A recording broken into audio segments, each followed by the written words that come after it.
नमस्कार। Online classes में आपका फिर से स्वागत है। आज हम पढ़ेंगे रामधारी सिंह दिनकर की रचित कविता हिमालय। उससे पहले हम दिनकर का साहित्यिक परिचय पढ़ लेते हैं। दिनकर जी का जन्म 23 सितंबर 1908 को बेगूसराय जिले के सिमरिया गांव में हुआ था और उनके पिता का नाम रवि सिंह और माता का नाम मनरूप देवी था। दिनकर की प्राथमिक शिक्षा गांव से ही पूरी हुई और वे हाई स्कूल की परीक्षा मोकमा घाट से उत्तीर्ण हुए। उसके बाद वे पटना चले गए और पटना कॉलेज से इतिहास विषय में बीए ऑनर्स की परीक्षा पास की। उन्होंने कई तरह की सरकारी और प्राइवेट नौकरी की। वे कुलपति के पद पर भी रहे और सांसद भी रहे। तो दिनकर में राजनीतिक चेतना प्रखर थी, जिसकी अभिव्यक्ति उनकी कविताओं में खूब हुई। उन पर गांधीवाद का गहरा प्रभाव पड़ा। हालांकि वे गांधीवाद के प्रति असहमति दर्ज करने वाली कविताएं भी एक दौर में लिख चुके थे। वे जवाहरलाल नेहरू के निकट थे, मगर परशुराम की प्रतीक्षा की कविताओं में उनके शासनकाल की आलोचना भी दिखाई पड़ती है। संस्कृति के 4 अध्याय जो इनकी रचना है, उसके लिए इन्हें साहित्य अकादमी और उर्वशी रचना के लिए ज्ञानपीठ पुरस्कार से भी सम्मानित किया गया और इनकी मृत्यु 24 अप्रैल 1974 को हुई। ठीक है। इनकी प्रमुख कृतियां हैं रेणुका, हुंकार, रसवंती, द्वंद्व गीत, कुरुक्षेत्र, बापू, इतिहास के आंसू, रश्मि रथी, दिल्ली, नीम के पत्ते, नील कुसुम, सीपी और शंख, उर्वशी, परशुराम की प्रतीक्षा, हारे को हरिनाम, रश्मि लोक, ये इनकी पद्य कृतियां थी। और गद्य कृतियां हैं मिट्टी की ओर, जो 1946 में लिखी गई, रेती के फूल, संस्कृति के 4 अध्याय, पंत प्रसाद और मैथिली शरण 1958 में लिखी गई, धर्म, नैतिकता और विज्ञान, लोकदेव, नेहरू, शुद्ध कविता की खोज, साहित्यमुखी, राष्ट्रभाषा आंदोलन और गांधी जी, हे राम 1968 में लिखी गई, संस्मरण और श्रद्धांजलियां 1970 में, मेरी यात्राएं, भारतीय एकता, दिनकर की डायरी, चेतना की शिला आदि। तो अब हम पढ़ेंगे हिमालय शीर्षक कविता। हिमालय शीर्षक कविता जो है, इस कविता में दिनकर ने हिमालय को संबोधित करते हुए राष्ट्रीय स्वाधीनता आंदोलन से जुड़ी कुछ बातों को व्यक्त किया है। कविता के माध्यम से कवि कहना चाहते हैं कि भारत आज दुर्दशा को प्राप्त हो गया है। ऐसी स्थिति में देश की गौरवशाली परंपरा को याद करने की आवश्यकता है। हमारे देशवासियों ने पहले भी विपरीत परिस्थितियों में संघर्ष किया है। इस कविता में हिमालय को भारत के गौरव का प्रतीक मानकर आह्वान किया गया है। यह आह्वान प्रत्यक्ष रूप से तो हिमालय से है, मगर अप्रत्यक्ष रूप से देशवासियों से है। तो इसमें हिमालय को भारत की विराट का प्रतीक बताया गया है।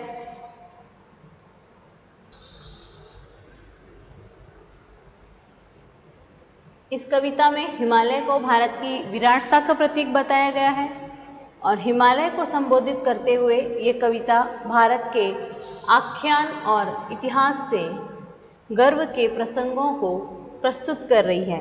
तो ये कविता देशवासियों से पुनर्जागरण की अपील करती हुई दिखाई देती है। मेरे नगपति मेरे विशाल, नगपति यहाँ हिमालय को संबोधित करते हुए कहा गया है। साकार दिव्य गौरव विराट, पौरुष के पूंजीभूत ज्वाल, मेरी जननी के हिम किरीट, मेरे भारत के दिव्य भाल, भाल कहते हैं चंद्रमा को, मेरे नगपति मेरे विशाल, युग युग अजेय निर्बंध मुक्त, युग युग गर्वोन्त नित महानय, निसीम व्योम में तान रहा युग से किस महिमा का वितान, कैसी अखंड ये चिर समाधि, यतिवर कैसा ये अमर ध्यान, तू महाशून्य में खोज रहा किस जटिल समस्या का निदान, उलझन का कैसा विषम जाल, मेरे नगपति मेरे विशाल।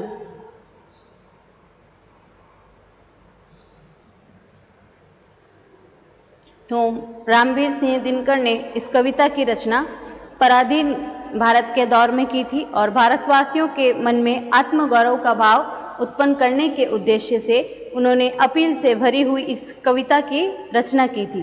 तो हिमालय को संबोधित करते हुए वह कहते हैं कि हिमालय को पूरी कविता में भारत के गौरव के प्रतीक के रूप में उन्होंने प्रस्तुत किया है। वे कहते हैं कि हे मेरे नगपति, तुम दुनिया भर के पर्वतों में सबसे ऊंचे हो, तुम विशाल हो, विराटता और दिव्यता के तुम साकार रूप हो, तुम हमारे देश के लिए विराट गौरव हो। आगे की पंक्तियों में वे कहते हैं कि दिनकर ने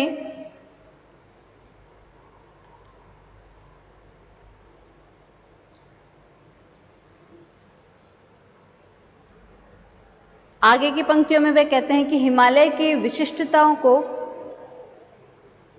उन्होंने कलमबद्ध किया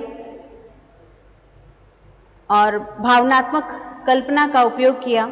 ऐसे बिंबों और प्रतीकों के माध्यम से वे राष्ट्रीयता की भावना को मजबूती प्रदान करना चाहते हैं। वे कहते हैं कि हे हिमालय, तुम पौरुष के पूंजीभूत ज्वाल हो, अर्थात पौरुष के समग्र रूप की कल्पना यदि की जाए तो वह तुम्हारी तरह का ही होगा। तुम मेरी भारत माता के मस्तिष्क पर बर्फ के मुकुट की तरह सुशोभित हो, तुम मेरे देश के दिव्य ललाट की तरह मालूम पड़ते हो। तुम युगों युगों से अपराजित हो, बंधनहीन हो,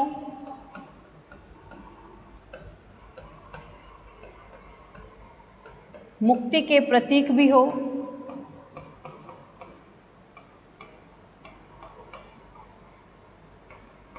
तुम युगों युगों से गौरव के साथ खड़े हो, तुम महानता के शाश्वत रूप हो। तो आज भी तुम इस सीमाहीन आकाश में अपनी महिमा का आवरण लिए बैठे हो। तुमसे मेरी यही असहमति है। दिनकर इसके बाद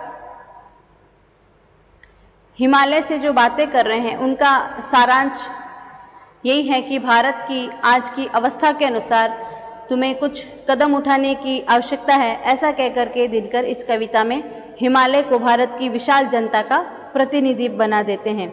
वे कहते हैं कि भारत आज पराधीन है, मगर तुमने तो अखंड समाधि ले रखी है। ये चिर समाधि किस लिए? हे यतिवर, तुम्हारा ध्यान तो टूट नहीं रहा, यह अमर ध्यान किस लिए है? ऐसा लगता है कि तुम आज की समस्याओं का समाधान सिर उठाकर आकाश के महाशून्य में तलाश रहे हो, मगर समस्या तो तुम्हारे पदतल में फैली भारत भूमि पर है। इस भारत भूमि की समस्याओं से भी ज्यादा जटिल किसी समस्या का समाधान तुम महाशून्य में खोज रहे हो, मगर ऐसी स्थिति दिखाई नहीं देती है। निश्चित रूप से समस्या इस धरती पर है, आकाश में नहीं है। तुम्हें देखकर लगता है कि तुम किसी गहरी उलझन में फंसे हुए हो। फिर आगे वह कहते हैं कि तुम मौन रहकर तपस्या में लीन रहने वाले सन्यासी की तरह मालूम पड़ते हो। तो मेरा निवेदन यही है कि आज तुम्हें पल भर के लिए ही सही, मगर अपनी आंखें खोल देनी चाहिए। अब तुम देख पाओगे कि तुम्हारे कदमों पर पड़ा ये महान देश किन किन मुसीबतों से ग्रस्त होकर के तड़प रहा है। तुमने इस देश को बहुत कुछ दिया है, जैसे सिंधु नदी,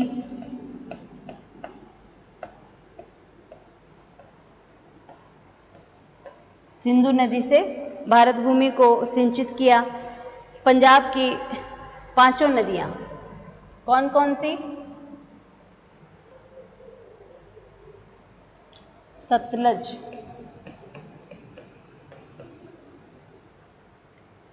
झेलम, चनाब, रावी और व्यास।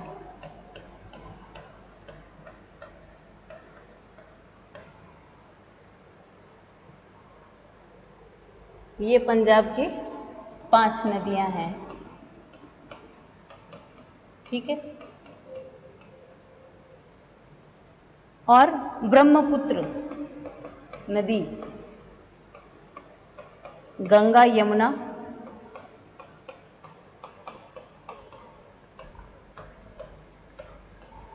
आदि नदियों की धारा को तुमने भारत को ऐसे प्रदान किया मानो तुम्हारी करुणा पिघल कर भारत को आशीर्वाद दे रही है।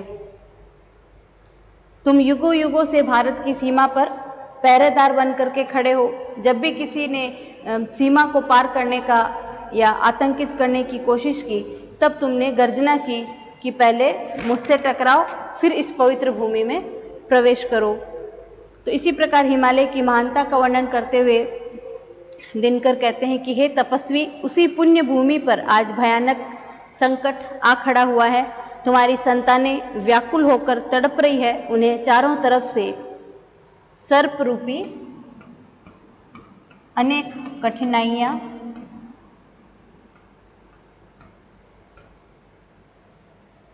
डस रही है। कठिनाइयां हमारे देश की अकूत संपत्ति लूट करके विदेशों में भेज दी गई। हमारा वैभव कभी समाप्त होने वाला नहीं था, लेकिन उसे भी लूट लिया गया। तुम इन सब बातों से बेखबर होकर के ध्यान में लीन रहे और हमारा प्यारा देश वीरान होने लगा। अब मैं तुमको और कितनी समस्या गिनवाऊं, जब तक न जाने स्त्री पर अत्याचार की कितनी घटनाएं घटित हो गई। महाभारत में तो एक द्रौपदी के बाल खुले थे। आज न जाने ऐसी कितनी वारदातें हो चुकी हैं और हो भी रही है। न जाने कितने बच्चे बच्चियां अत्याचार सहन कर रहे हैं। चित्तौड़ से भी पूछ लो कि उसके जौहर की घटनाएं अब हर जगह घटित हो रही है। तो कवि कहना चाहते हैं कि हे हिमालय, मेरी बातों पर विश्वास नहीं हो तो बालू के कणों से बनी उस विराट भूमि से पूछो कि तुम्हारा वह गौरवशाली राजस्थान अब किस हालत में है। उसी राजस्थान के उदयपुर में महाराणा प्रताप हुए थे, जिन्होंने जंगल में जीवन बिताना मजबूर किया, मगर अपनी स्वतंत्रता के लिए वो किसी के आगे नहीं झुके। फिर हिमालय की महानता का वर्णन करते हुए कवि कहते हैं कि तुम दूसरी जगहों का हालचाल भी पूछ सकते हो, कोई फर्क नहीं मिलेगा। सबकी जो दुर्दशा है वह एक समान है। तुम अयोध्या से पूछो कि तुम्हारे राम कहाँ चले गए, वृंदावन से पूछो कि कृष्ण कहाँ चले गए, मगध से पूछो कि तुम्हारा सम्राट अशोक और चंद्रगुप्त कहाँ चले गए। क्या इस गौरवशाली अतीत की कोई निशानी आज भी मौजूद है? नहीं, आज केवल मौजूद है तो क्या, हताशा। तुम्हारे पैरों के नजदीक मिथिला की भूमि है। आज वह सुकुमारिणी एक भिखारिणी की तरह लग रही है। उसका हालचाल पूछो कि उसने अपनी अनंत निधियां कहाँ खो दी। तो जवाब तो सबका यही है कि इस दरिद्रता का कारण अंग्रेजों का साम्राज्य है। पूरा भारत हिंसा और दमन से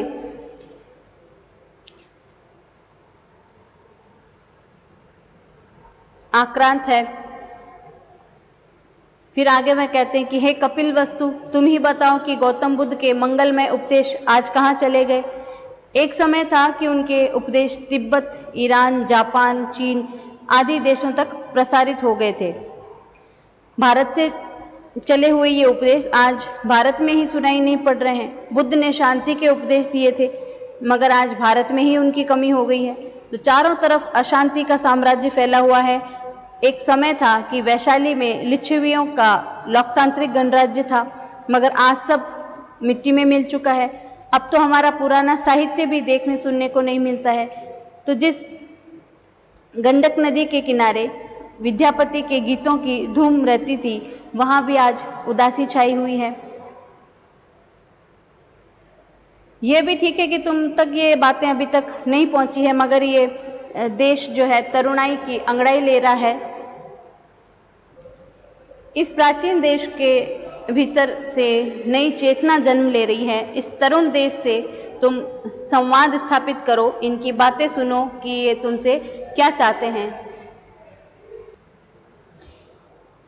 ऐसा लगता है कि समुद्र के भीतर कोई आग सुलग रही है। लगता है कि पूरा देश अंदर ही अंदर क्रांति की तैयारी कर रहा है। पूर्व देश में या पूर्व दिशा में निकलता हुआ सूरज मानो स्वर्ण युग की अग्नि लेकर के प्रज्वलित हो रहा है। और ऐसे समय में हे मेरे नगपति, तुम अपनी तपस्या छोड़ करके जाग जाओ, तुम अपने विराट रूप के साथ सिंहनाद करो।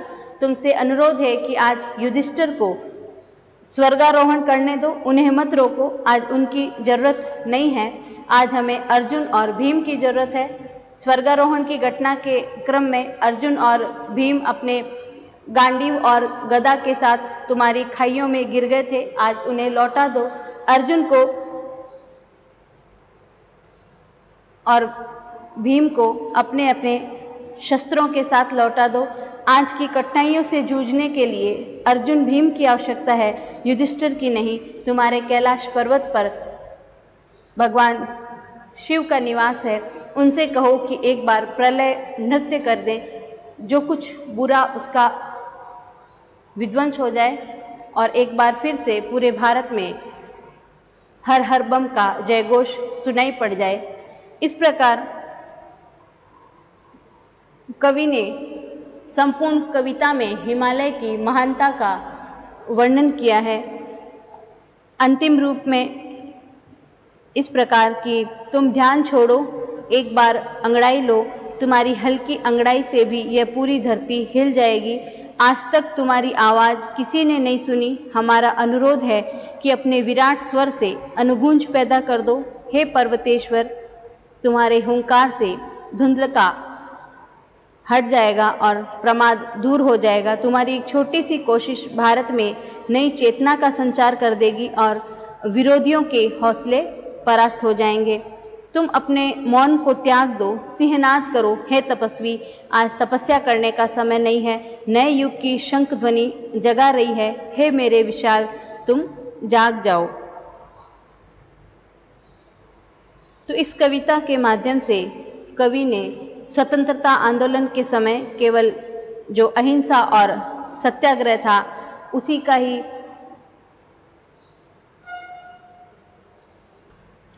उसी से ही आज़ादी के लिए काम नहीं लिया, बल्कि ऐसे कई आंदोलन हुए थे जहां हिंसात्मक संघर्ष का सहारा लिया गया।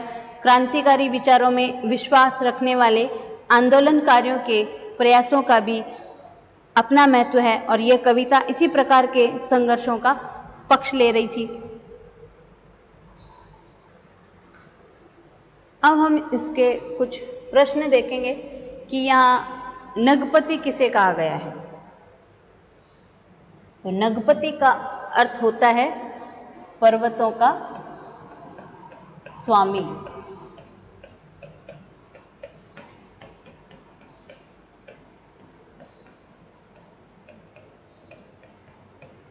ठीक है, तो यहाँ नगपति हिमालय पर्वत को कहा गया है क्योंकि हमारे देश में इसे सभी पर्वतों में श्रेष्ठ माना जाता है। भारतीय संस्कृति में हिमालय का स्थान बहुत महत्वपूर्ण है।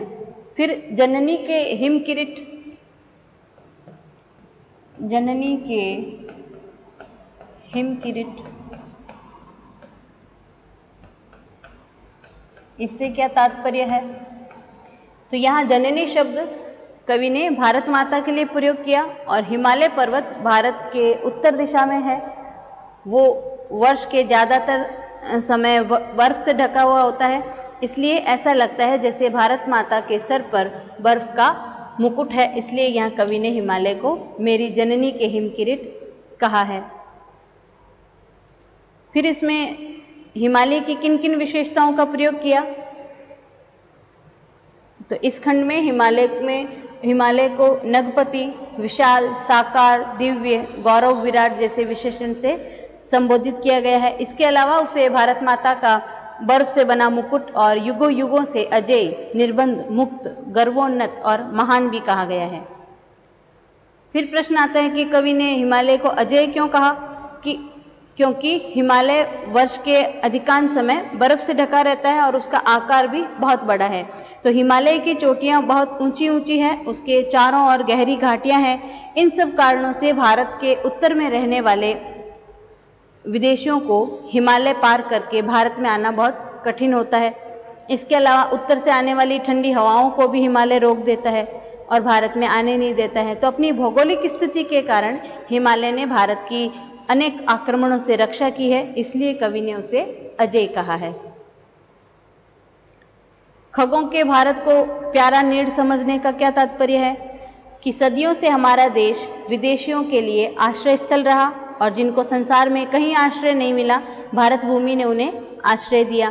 तो अनेक धर्मों और देशों के लोग भारत में आए और यहाँ बस गए। तो यहाँ खगों से तात्पर्य विदेशियों से है, जिन्हें हमेशा भारत भूमि पर विश्वास होता है कि उन्हें संसार में कहीं रहने का स्थान मिले न मिले, भारत में जरूर मिलेगा, इसलिए वे भारत को अपना प्यारा नीड़ समझते हैं।